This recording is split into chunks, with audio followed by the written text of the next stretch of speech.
Hello viewers, स्वागत है आप सभी का मेरे यूट्यूब चैनल स्कूल ट्यूशन गुरुजी में। आज हम बात करेंगे कार्यपत्रक 75 की, जो कि 20 जनवरी के लिए जारी किया गया है। ये कक्षा 10 का विज्ञान विषय कार्यपत्रक है। यहाँ बच्चे अपना नाम लिखेंगे और यहाँ अपने कक्षा अध्यापक नाम लिखेंगे। बच्चा, आप सभी को ये पता है कि हमारा कक्षा 10 का अब रिविजन शुरू हो चुका है। आपकी वर्कशीट कंप्लीट हो चुकी है लगभग। और आज हम रासायनिक अभिक्रिया एवं समीकरण पाठ से कुछ चीज़ों का रिवीजन करेंगे। तो चलिए देखते हैं, जानते हैं, समझते हैं कि आज के आपके पार्ट में क्या आपके लिए रिवीजन के लिए है और आपका कार्यपत्रक आपको क्या रिवाइज करा रहा है। चलिए बच्चे, शुरू करते हैं। तो सबसे पहले बात करते हैं द्विविस्थापन अभिक्रिया की। जैसे कि नाम से ही पता चल रहा है, द्विविस्थापन अभिक्रिया दो यौगिकों के बीच में होता है। और जब दो यौगिकों के बीच में आयनों का आदान प्रदान होता है, उसके बाद जो यौगिक बनते हैं उसे द्विविस्थापन अभिक्रिया कहते हैं। जहाँ अगर आप देखें यहाँ पे, तो एक अभिक्रिया दी हुई है, उदाहरण के लिए आपको सोडियम सल्फेट और बेरियम क्लोराइड की, जिसमें क्या हुआ, जब इनकी अभिक्रिया हुई तो यौगिक क्या बने, यौगिक बने बेरियम सल्फेट और सोडियम क्लोराइड। यानी कि इन दोनों ने आयनिक यौगिकों का आदान प्रदान करके अपने आप से अभिक्रिया करके एक प्रकार से नए यौगिक बना लिए। अब ये क्या होता है बच्चों, बेरियम सल्फेट के सफ़ेद अवलीय अभिक्षेक का निर्माण होता है, इसलिए इस अभिक्रिया को अभिक्षेपण अभिक्रिया भी कहते हैं।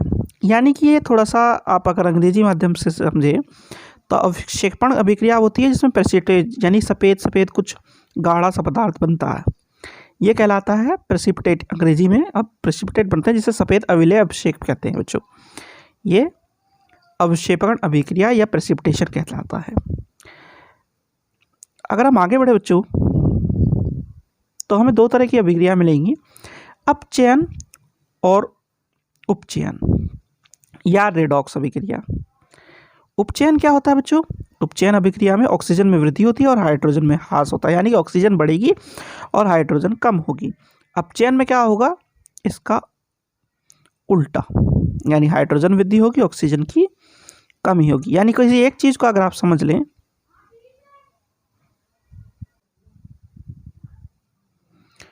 तो सीधी भाषा में अगर कहें तो कोई एक चीज़ अगर आपको याद रह जाए, यानी कि मान लीजिए उपचयन ही अगर आपको याद है कि यहाँ पे ऑक्सीजन में वृद्धि हो रही है तो हाइड्रोजन में कमी हो जाएगी, सीधी बात है, ये आपको याद रह जाएगा, अपचयन और उपचयन दोनों को। अब कुछ अभिक्रिया ऐसी होती है जिसमें उपचयन और अपचयन दोनों होती है।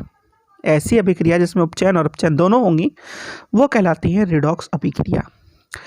अब रिडॉक्स अभिक्रिया का इसने उदाहरण दिया है, ये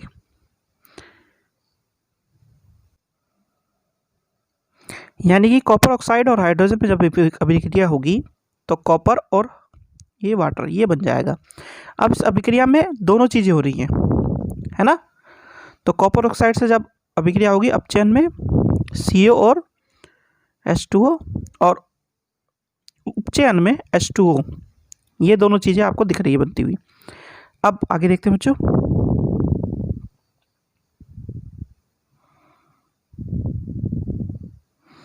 अब आपके कुछ अलग तरह के प्रश्न आते हैं जिसमें 3 नंबर 4 नंबर के प्रश्न होते हैं, या 2 नंबर के भी आते हैं कई बार, कि दो कथन दिए जाते हैं, एक अभिकथन A और एक कारण R। इन प्रश्नों के सही उत्तर का चयन कोड ABCD से नीचे दिए गए क्रम अनुसार कीजिए। तो ये कथन है, आप देखिए। फिर है अभिकथन क्या है, एक अभिक्रिया में यदि एक अभिक्रमक उपचयित होता है तो दूसरा अभिक्रमक अपचयित होगा। कारण, एक रिडॉक्स अभिक्रिया में उपचयन तथा अपचयन दोनों अभिक्रिया होती हैं। ठीक है, कारण सही है। तो अभिकथन क्या है, दहन एक उपचयन अभिक्रिया है और कारण है दहन में ऑक्सीजन का संयोग होता है। ठीक है बच्चों। अब इसे जब हम देखेंगे तो ये वाला है A इसका, ठीक है। ऐसा क्यों है, क्योंकि दोनों अभिक्रिया एक साथ हो रही हैं, उपचयन और अपचयन दोनों हो रही हैं। और दहन क्या है, एक उपचयन है क्योंकि उसमें ऑक्सीजन का संयोग हो रहा है, तो ऑक्सीजन में वृद्धि हो रही है, ये हो गया। ठीक है बच्चों। चलिए अब जरा प्रश्न उत्तर देखते हैं।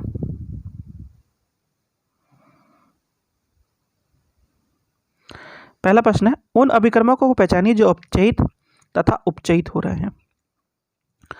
तो पहले में जो उपचयित हो रहा है वो है तांबा और जस्ता। ठीक है, आपका जिंक और कॉपर अपचयित हो रहा है, और हाइड्रोजन और ऑक्सीजन ये अपचयित हो रहे हैं बच्चों। ठीक है, प्रश्न नंबर 2 है, जब सोडियम सल्फेट तथा बेरियम क्लोराइड के जलीय विलयनों को आपस में मिलाया जाता है तो वह क्या लाल हो जाता है, वह सफ़ेद अवक्षेप हो जाता है, पीला अवक्षेप बनता है, रंगहीन हो जाता है। तो जब इसे मिलाया जाता है तो ये सफ़ेद अवक्षेप बनाता है। अभी हमने पढ़ा भी था कि जब सोडियम सल्फेट और बेरियम क्लोराइड को बनाया जाता है तो सफ़ेद अवक्षेप बनता है। ठीक है बच्चों, प्रश्न नंबर 3 है, जब पोटेशियम आयोडाइड के विलयन को लेड नाइट्रेट विलयन के साथ परख नली में डाला जाता है तब अपक्षेप बनता है। अपक्षेपित यौगिकों का नाम लिखिए, और दूसरा है अपक्षेप का नाम बताइए। तो जब ऐसा होगा तो कुछ कुछ अभिक्रिया होगी, कैसी?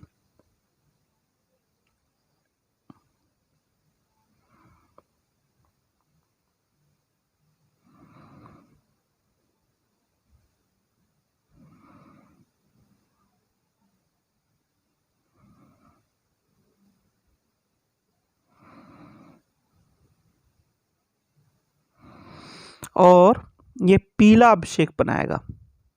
ठीक है बच्चों, चलिए अगला प्रश्न देखते हैं। अगला प्रश्न है, निम्न अभिक्रिया में, ठीक है, ये एक अभिक्रिया दी है आपको, इसमें क्या हो रहा है, यानी कि मैग्नीशियम ऑक्साइड और एल्यूमिनियम के साथ अभिक्रिया हो रही है। मैग्नीशियम और आखिरी में एल्यूमिनियम ऑक्साइड बन रहा है। तो एल्यूमिनियम अब उपचयित हुआ और मैग्नीशियम अपचयित हुआ। ठीक है बच्चों, ये होगी आपकी वर्कशीट बच्चों कंप्लीट, और वीडियो भी। आशा करता हूँ आपको वीडियो अच्छी लगी होगी। अगर वीडियो अच्छी लगी हो तो चैनल को सब्सक्राइब करें, वीडियो को लाइक करें, शेयर करें। Thank you.